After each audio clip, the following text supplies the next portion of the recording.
Olá pessoal, bem-vindo à nossa live. Eu sou Marcelo Cavalcante Almeida, autor de livros de contabilidade e auditoria.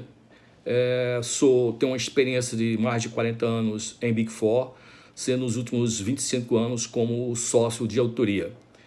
Eu também sou autor de cursos, cursos gravados, de contabilidade e cursos online fechados, para empresas específicas e cursos online abertos para o público em geral.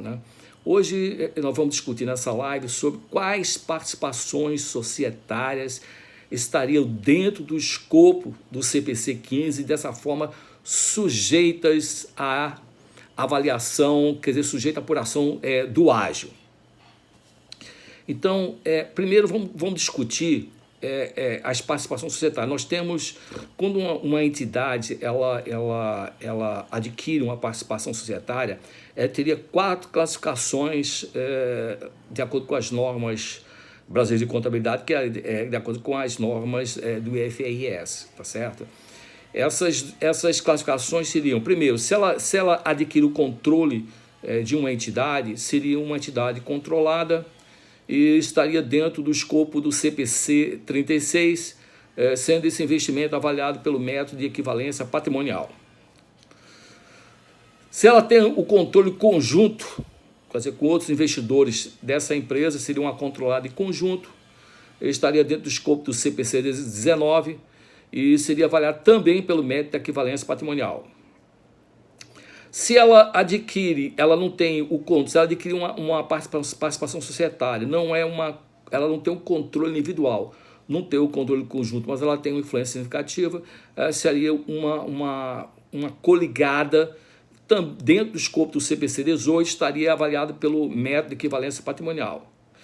Se não for uma controlada em conjunto, uma controlada, aliás, individual, uma controlada em conjunto, uma coligada, seria um instrumento financeiro, estaria dentro do escopo do CPC 48, tá certo? Dentro do escopo do CPC 48, essa participação ela seria avaliada pelo valor justo, e a regra geral é que o ajuste a valor justo seria computado na demonstração do resultado do exercício. Existe uma outra alternativa no caso do CPC 48, que é uma coisa mais rara, quando é um investimento para negociação, a empresa teria uma participação que não é para negociação, a empresa teria a opção de lançar ajuste a valor justo diretamente no patrimônio líquido, naquela conta de ajuste à avaliação patrimonial, só que um pequeno detalhe, ou um grande detalhe, tá certo?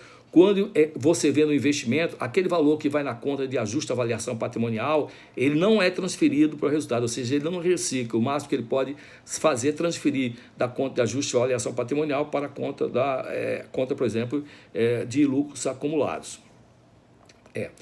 O CPC, voltando ao assunto, o CPC que trata de participações, de avaliação, que trata de apuração de ágio, tá certo? É o CPC 15, que é o de combinação dos negócios.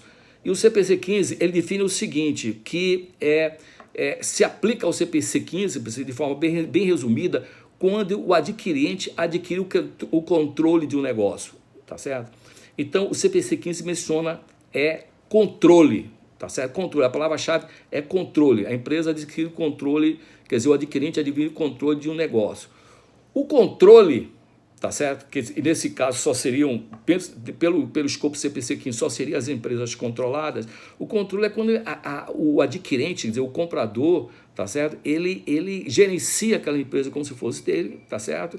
E toma as decisões, e ele é afetado por essas decisões, evidentemente, decisões positivas ou negativas, a empresa gerando lucro, gerando prejuízo, e ele tem uma participação proporcional à sua percentual de participação, quer dizer, ele ganha proporcional ao percentual de sua participação, ganha ou perde se a empresa dá prejuízo. Tá certo? Então, essa é a definição de controle que está dentro do escopo do CPC 15.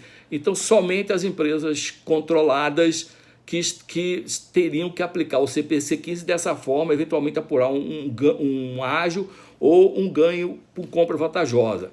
Se você pegar o o CPC 36, que fala sobre controladas, né, e consolidação de amostras contábeis. Esse CPC 36, eu diria que mais de 90% do CPC, embora ele seja sobre consolidação, ele fala sobre situações em que um comprador, quer dizer, um investidor, ele controla a empresa sem ter mais de 50% das ações ordinárias. Quer dizer, no meu entendimento, as empresas, de uma forma geral, o contador, a empresa, ele vai saber, no momento que você adquire o controle, não vão existir dúvidas, tá certo? Mas caso existam dúvidas em situações assim, particulares, tá certo? Onde a empresa controla através do controle, porque ela tem uma participação substancial e outros investidores têm uma participação muito pequena e não se unem, etc. Quer dizer, se você tiver alguma dúvida se a empresa tiver um controle, você recorre ao CPC 15, o CPC 36, que ele vai dar todos os pontos importantes para você considerar se você tem um controle daquela empresa. Então, repetindo, controlada quando você tem mais 50% das ações ordinárias, estaria dentro do escopo do CPC 15, e com isso você teria que aplicar o CPC 15, tá certo? Na aquisição de uma controlada, e com isso apurar um ágio ou um ganho com compra vantajosa. Tudo bem. Então o CPC 15, repetindo, ele só fala em controlada. Agora, quando você pesquisa o CPC 18, que trata de coligada, e o CPC 19, que trata de empreendimento controlado em conjunto, você vê que esses CPCs, eles dizem o seguinte: no momento que você compra uma coligada ou uma controlada em conjunto, você tem que aplicar o CPC 15 na aquisição. Ou seja, então, o CPC 15, tá certo, da apuração do ágio, que trata da apuração do ágio, também é aplicado para coligadas e controladas em função do CPC 18 e o CPC 19 remeterem para o CPC 15. Resumindo, tá certo? Você teria para fins de aplicação do CPC 15 e dessa forma apurar um ágio ou um ganho com compra vantajosa, você teria todos os investimentos que são avaliados pelo método de equivalência patrimonial. Você teria investimentos em controladas, em coligados em conjunto, e empreendimento controlado em conjunto, certo? Então, essas três participações societárias estariam sujeitas à aplicação do CPC 15, que é a apuração do ágio. Agora, um detalhe importante que muitas pessoas não observam, tá certo? É que o CPC, ele não vai na forma, o CPC 15 não vai na forma da operação, ele vai na essência. Ele não fala que você tem que comprar uma pessoa jurídica, tá certo? Ele diz assumir o controle de um negócio. Ele fala na realidade, quer dizer, se você comprar um conjunto de ativos e passivos que constitui um negócio, tá certo? Você também teria que aplicar o CPC 15, mesmo sendo uma pessoa jurídica na forma, por exemplo, como um CNPJ. Mesmo tendo CNPJ, você teria que aplicar o CPC 15, tá certo? O que é um negócio? Tá certo? Um negócio é um conjunto de ativos e passivos, tá certo? Mesmo seja na forma da pessoa jurídica, que gera renda para o investidor através de compra e venda de mercadoria, ou através de produção de produtos e venda, através de prestação de serviços. O negócio normalmente tem clientes, tem fornecedores, tá certo? Tem empregados. Se você tiver alguma dúvida, tá certo? Se a empresa quando a empresa adquire um negócio que não está na forma de CNPJ, se enquadra dentro do CPC 15 para fins de apuração do ágio, você recorre ao CPC 15, que o CPC 15 ele tem uma série de premissas para você avaliar se aquele conjunto de ativo e passivo constitui um negócio. Um outro ponto muito importante que vou ressaltar é o seguinte: quando você adquire, no caso de operações entre empresas do mesmo grupo, por exemplo, uma empresa controlada, vindo outra controlada vende uma controlada para outra, ou o controlador vende a controlada para outra, quer dizer, transações entre empresas no mesmo grupo, tá certo?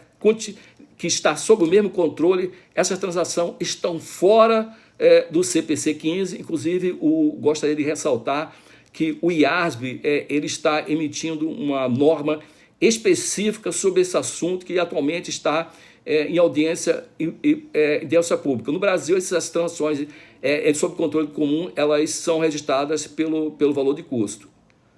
Pessoal, obrigado. Espero contar com vocês na nossa próxima live.